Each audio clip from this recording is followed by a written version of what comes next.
to Rising Suns Academy.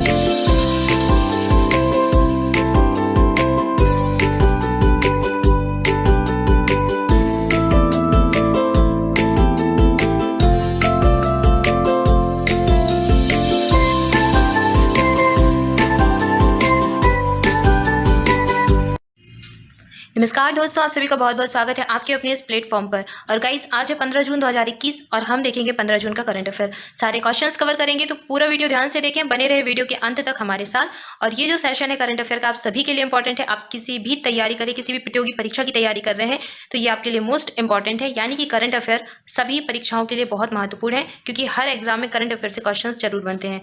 तो आपके लिए बहुत बेनिफिशियल रहने वाला है। तो पूरा वीडियो ध्यान से देखें, और वीडियो अच्छा लगे तो वीडियो को लाइक जरूर करें और खूब सारा शेयर करें अपने दोस्तों के साथ ही अपने स्टडी ग्रुप में और सोशल मीडिया प्लेटफॉर्म पर। और हाँ दोस्तों, अगर अभी तक चैनल को सब्सक्राइब नहीं किया है या फिर आप पहली बार चैनल पर आए हैं, तो सबसे पहले चैनल को सब्सक्राइब कर दें और कर दें बेल आइकन प्रेस, ताकि जो नया वीडियो है इसका नोटिफिकेशन आपको आसानी से मिल जाए।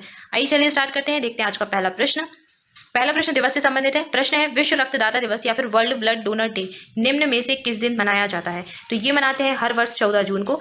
विश्व रक्तदाता दिवस या फिर वर्ल्ड ब्लड डोनर डे 14 जून को ये दिवस मनाया जाता है। सबसे पहली बार मनाया था 2005 में, और किसके द्वारा? WHO ने रेड क्रॉस सोसाइटी के साथ मिलकर ये दिवस मनाया था। ठीक है, कब? 2005 में, 14 जून 2005 को सबसे पहली बार मनाया था। तब से अब तक हर वर्ष इसको मना रहे हैं 14 जून के दिन। ठीक है, इसके बाद 2021 पर आ जाइए। तो 2021 में बात कर लेते हैं थीम की। इस वर्ष की थीम क्या हो जाएगी, जो इंपॉर्टेंट है आपके लिए? इस वर्ष की थीम है give blood and keep the world beating. ठीक है, तो ये इस वर्ष की थीम हो जाएगी, याद रखिए, keep blood and keep the world beating. ये इस वर्ष की थीम है, यानी कि 14 जून को इस थीम के साथ 2021 में ये दिवस मनाया जा रहा है। एक बार फिर से रिपीट कर देती हूँ, आप नोट कर लीजिए। क्या? Give blood and keep the world beating, ये इस वर्ष की थीम हो जाएगी। ठीक है, इसके बाद आपसे कभी कभी पूछ लेता है कि स्टडी ऑफ ब्लड क्या कहलाता है? ठीक है, तो किसे कहते हैं स्टडी ऑफ ब्लड, या फिर ब्लड के अध्ययन को क्या कहते हैं? तो ब्लड के अध्ययन को कहते हैं हेमेटोलॉजी। क्या? हेमेटोलॉजी ब्लड के अध्ययन को कहा जाता है, याद रखिए। ठीक है, बात कर लेते हैं ब्लड की। ब्लड बहुत पूछा जाता है, बहुत इंपॉर्टेंट टॉपिक है। वनडे एग्जाम में ब्लड से एक प्रश्न जरूर बनता है, तो सारे पॉइंट अच्छे से नोट कर लें, याद कर लें। ठीक है, पहली चीज, ब्लड है क्या? तो ब्लड एक नेचुरल कोलाइड विलयन है। ठीक, एक नेचुरल कोलाइड या फिर प्राकृतिक कोलाइड है। और ये है कैसा? संयोजी ऊतक या फिर कनेक्टिव टिश्यू है। ब्लड एक कनेक्टिव टिश्यू है, संयोजी ऊतक है, प्राकृतिक कोलाइड है। ठीक है, और इसकी प्रकृति कैसी है? ब्लड होता कैसा है प्रकृति में? तो ये प्रकृति में क्षारीय होता है। कैसा? क्षारीय होता है। और इसका पीएच कितना होता है? 7.4। बहुत इंपॉर्टेंट है, स्टार मार्क लगा लें, बहुत पूछते हैं ब्लड का पीएच। तो कितना हो जाएगा? 7.4 ब्लड का पीएच हो जाएगा, याद रखिए आप। इसके अलावा क्या याद रखना है? याद रखना है कि ब्लड बॉडी में स्टोर कहाँ पर होता है? तो ब्लड बॉडी में स्टोर होता है कहाँ पर? प्लीहा में, जिसे स्प्लीन भी कहते हैं, यहाँ पर ब्लड स्टोर होता है। ठीक है, स्प्लीन में ब्लड स्टोर होता है और यहीं पर आरबीसी की मृत्यु होती है, इसलिए इसे ब्लड का स्टोरेज भी कहते हैं और कब्रगाह भी कहते हैं। यानी कि गार्बेज और स्टोरेज प्लीहा को बोला जाता है। ठीक है, याद रखिए। इसके अलावा क्या याद रखना है कि ब्लड बनता कहाँ है? तो ब्लड दो जगह बनता है। एक वयस्क में, अगर वयस्क व्यक्ति में पूछ ले तो कहाँ पर बनता है? अस्थि मज्जा या फिर बोन मैरो। ठीक है, जो बोन मैरो होता है हड्डियों के अंदर, उसमें बनता है, या फिर अस्थि मज्जा जैसे हिंदी में कहते हैं। तो वयस्क में ब्लड बनता है बोन मैरो या फिर अस्थि मज्जा में। और भ्रूण, जो बच्चा मतलब जो जन्म नहीं लेता है, जन्म लेने से पहले जो भ्रूण कहलाता है, उसमें ब्लड कहाँ पर बनता है? तो उसमें बनता है लीवर में। ठीक है, लीवर या फिर यकृत। तो दोनों पॉइंट याद रखिए, कहीं से भी प्रश्न बन सकता है। इसके बाद मात्रा की बात आती है। तो ब्लड जो है ह्यूमन बॉडी में होता कितना है? तो अगर मेल का देखें तो मेल में 5.5 लीटर के लगभग ब्लड होता है, और फीमेल में कितना होता है? थोड़ा कम होता है, यानी कि 5 लीटर होता है। ठीक है, सारे पॉइंट क्लियर है आपको? आई होप आपको सारे पॉइंट क्लियर होंगे। इसके बाद ब्लड के कार्य का भी पूछ लेते हैं। ब्लड करता क्या है? तो ब्लड टेम्परेचर का जो है नियंत्रण करता है, ताप का जो है नियंत्रण करता है। और दूसरा, ब्लड क्या करता है? जो पोषक तत्व होते हैं, जैसे आप भोजन खाते हैं तो भोजन में जो पोषक तत्व होते हैं वो ब्लड में जाके मिल जाते हैं, और ब्लड ही एक स्थान से, यानी कि पूरे शरीर में जो है पोषक तत्वों का परिवहन करता है। ठीक, इसके अलावा गैसों का, आप जो गैस लेते हैं, ऑक्सीजन लेते हैं, तो ब्लड ही सारे शरीर में ऑक्सीजन का परिवहन करता है। यानी कि जो गैसों का परिवहन है, ऑक्सीजन का परिवहन, CO2 को बाहर निकालना, तो ये सारा काम ब्लड ही करता है आपकी पूरी बॉडी में। ठीक है, सारे पॉइंट क्लियर है? आई होप आपको सारे पॉइंट क्लियर होंगे। ठीक है, सारे पॉइंट बहुत इंपॉर्टेंट है, बहुत पूछे जाते हैं, तो याद कर लीजिए, एक एक नोट कर लीजिए। ठीक है, और इस प्रश्न का सही होता था ऑप्शन सी, 14 जून को मनाते हैं विश्व रक्तदाता दिवस। ठीक है, रक्त का दान सबसे बड़ा दान, और रक्तदान को प्रोत्साहित करने के लिए ही ये दिवस मनाया जाता है। ठीक है, ऑप्शन सी इसका राइट आंसर था। आइए बढ़ेंगे आगे, अगला प्रश्न देखेंगे। अगला प्रश्न है, वैश्विक पवन दिवस किस दिन मनाया जाता है? तो ये मनाते हैं 15 जून को, यानी कि आज के दिन हम मना रहे हैं ग्लोबल विंड डे या फिर वैश्विक पवन दिवस। ठीक है, और सबसे पहली बार ये दिवस कब मनाया गया था? 2007 में। किसके द्वारा?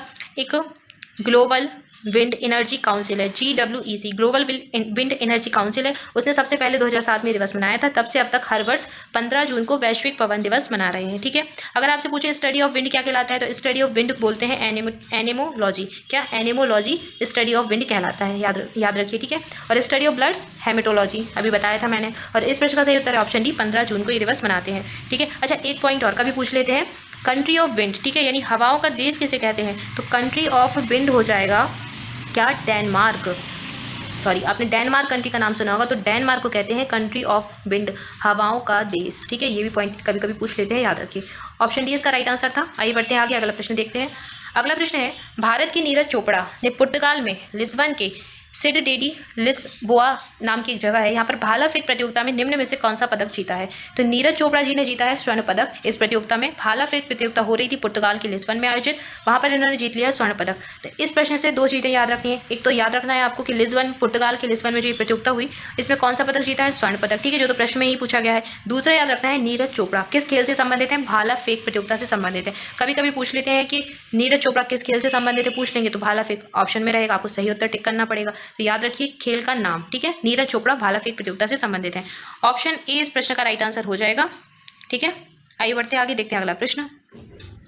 अगला प्रश्न है, हाल ही में रक्षा मंत्री राजनाथ सिंह ने अगले 5 वर्षों के लिए रक्षा उत्कृष्टता नवोन्मेष यानी कि आईडेक्स रक्षा नवोन्मेष संगठन के लिए कितने करोड़ रुपए के बजट को मंजूरी दी है, तो अभी राजनाथ सिंह जी ने 498 करोड़ रुपए के लिए मंजूरी दे दी है। 498 करोड़ का बजट रखा है रक्षा उत्कृष्टता नवोन्मेष के लिए, 498.8 करोड़ रुपए का बजट। ठीक है, किसने? रक्षा मंत्री राजनाथ सिंह ने इस बजट की अभी हाल ही में घोषणा की है। ठीक है, और ये जो बजट है, ठीक है, ये या फिर कहें ये योजना है, ये क्या होगी, इससे सैन्य हथियार और जो उपकरण है उनका ज्यादा से ज्यादा निर्माण हो जाएगा अपने ही देश में। ठीक है, कैसे? जब बजट ज्यादा रखा जाएगा, जब पैसे ज्यादा होंगे तो निर्माण कार्य ज्यादा होगा। ठीक है, और जब निर्माण ज्यादा होगा अपने ही देश में तो दूसरे देश से अपन को आयात नहीं करना पड़ेगा। ठीक है, तो इससे क्या होगा, जो सैन्य उपकरण है, सैन्य हथियार है, उनकी आयात में कमी आएगी। ठीक है, और भारत क्या होगा, रक्षा विनिर्माण का केंद्र बनने की ओर अग्रसर हो जाएगा। ठीक है, तो रक्षा जो निर्माण कार्य है उनको ज्यादा से ज्यादा बढ़ाने के लिए, उनको इंप्रूव करने के लिए बजट बढ़ाया गया है। 498.8 करोड़ रुपए का बजट इस बार रखा गया है। ठीक है, ऑप्शन बी इस प्रश्न का राइट आंसर हो जाएगा। आइए बढ़ते आगे, अगला प्रश्न देखते हैं। अगला प्रश्न आपके लिए है, हाल ही में किस भारतीय महिला पहलवान ने पोलैंड ओपन में 53 किलो भार वर्ग में स्वर्ण पदक जीत लिया है, तो ये पदक जीता है विनेश फोगाट ने। भारत की ये महिला पहलवान है विनेश फोगाट, और इन्होंने जीता है स्वर्ण पदक कितने में, 53 किलो भार वर्ग में। ये प्रतियोगिता कहाँ पर, पोलैंड में हो रही थी, और इसमें 53 किलो भार वर्ग में स्वर्ण पदक जीत लिया है। ठीक है, तो ये और इस सत्र का 2021 का जो सत्र है, इस सत्र का ये तीसरा खिताब इनके नाम हुआ है। ठीक है, इसके अलावा आपको इनसे क्या याद रखना है, पहली चीज ये कहा कि ये है भारतीय पहलवान। ठीक है, एक भारतीय पहलवान है, ये हरियाणा राज्य से बिलोंग करती हैं, हरियाणा का एक भिवानी जिला है, वहां से ये आती हैं, वहां से बिलोंग करती हैं। और इनके लिए जो इंपॉर्टेंट पॉइंट है, मोस्ट इंपॉर्टेंट स्टार मार्क लगा के नोट कर लें कि जो विनेश फोगाट हैं, ये एशियाई खेलों में स्वर्ण पदक जीतने वाली पहली भारतीय महिला है। ठीक है, पहली महिला है, और ऐसी पहली भारतीय महिला है जिन्होंने एशियाई खेलों में स्वर्ण पदक जीता था। ठीक है, इनसे ये पॉइंट बहुत इंपॉर्टेंट है, याद रखना है। ऑप्शन ए इस प्रश्न का राइट आंसर था, विनेश फोगाट। ठीक है, आगे बढ़ते हैं आगे, अगला प्रश्न देखते हैं।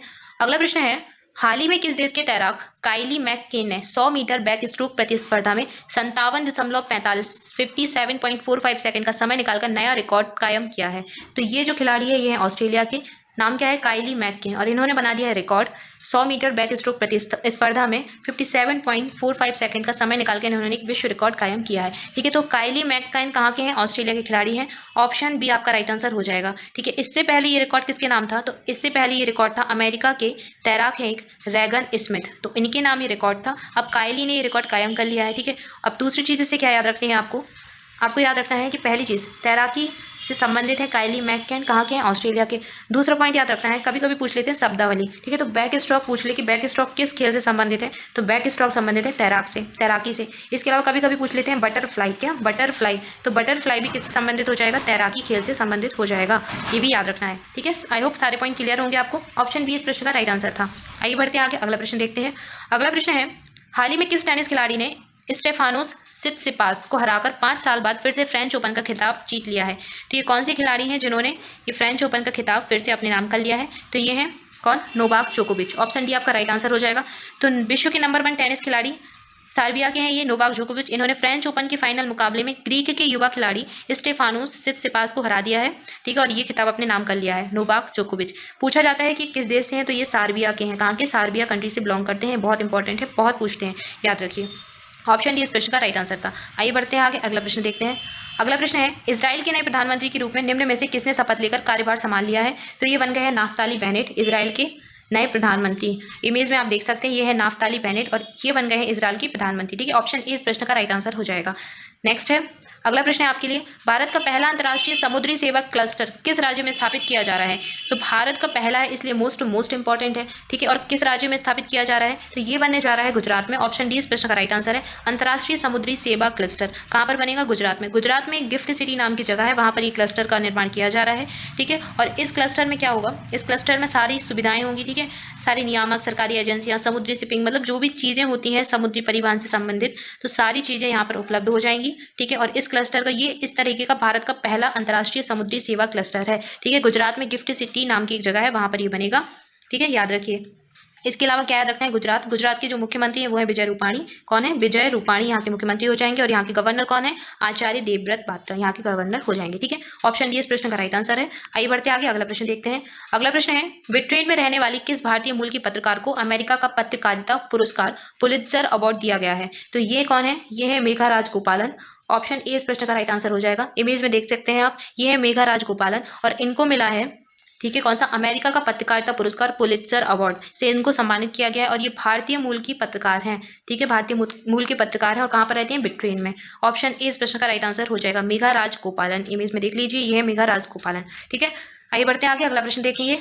आज के लिए आपका प्रश्न है, संयुक्त राष्ट्र के अध्यक्ष अब्दुल्ला शाहिद ने किस भारतीय को अपना सेफ्टी कैबिनेट नियुक्त किया है? ऑप्शन है के नागराज नायडू, कमला हैरिस, सुनीता देवी या फिर एस एस सुब्रमण्यम। इस प्रश्न का सही उत्तर दोस्तों आपको करना है। आप सभी कमेंट बॉक्स में आंसर कर सकते हैं। कमेंट बॉक्स में आंसर करने का प्रयास जरूर करें, क्योंकि आप जो भी प्रश्न का आंसर करोगे वो आपको हमेशा के लिए याद हो जाएगा। आप वो प्रश्न कभी नहीं भूलोगे और किसी भी परीक्षा में वो प्रश्न आपका कभी गलत नहीं होगा। तो सारे स्टूडेंट्स आंसर करने का जरूर प्रयास करें।